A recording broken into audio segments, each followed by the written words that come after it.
ముందు వీడియోలో చెప్పాను కదా ఫ్రెండ్స్, మా బాబుకి ఒక్కసారికి గోరింటాకు పెట్టగానే తన ప్రాబ్లం అనేది తగ్గిపోయిందండి. అందుకోసమని గోరింటాకు అనేది ఒక ఆషాఢ మాసానికి అంకితం చేయకుండా వీలైతే ప్రాబ్లమ్స్ ఉన్నవాళ్ళు కంపల్సరీ పెట్టుకుంటూ ఉండండి, చాలా మంచిది.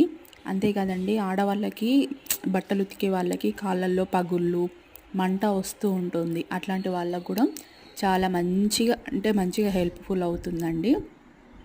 చిన్నపిల్లలందరికీ, అబ్బాయిలు అమ్మాయిలు అన్న తేడా లేకుండా చిన్నపిల్లలందరికీ వీలైనంత వరకు పెట్టండి. మీకు గుర్తుందో లేదో, మన చిన్నతనంలో మన అమ్మ వాళ్ళు నెలల పిల్లలకు కూడా పెట్టేదండి. చిన్న పడుకునే పిల్లలకు కూడా పెట్టేసి వాళ్ళు ఎక్కడ ఊసుకుంటారో అని చెప్పేసి కాళ్ళకి కవర్లు చేతులకు కవర్లు కట్టి పడుకోబెట్టేది. మీకు గుర్తుందా? అంటే వాళ్ళకు అన్నీ తెలిసి అవి చేశారు. కానీ ఇప్పుడు మనం తెలియకుండా వాటిని ఉపయోగించుకోవట్లేదు.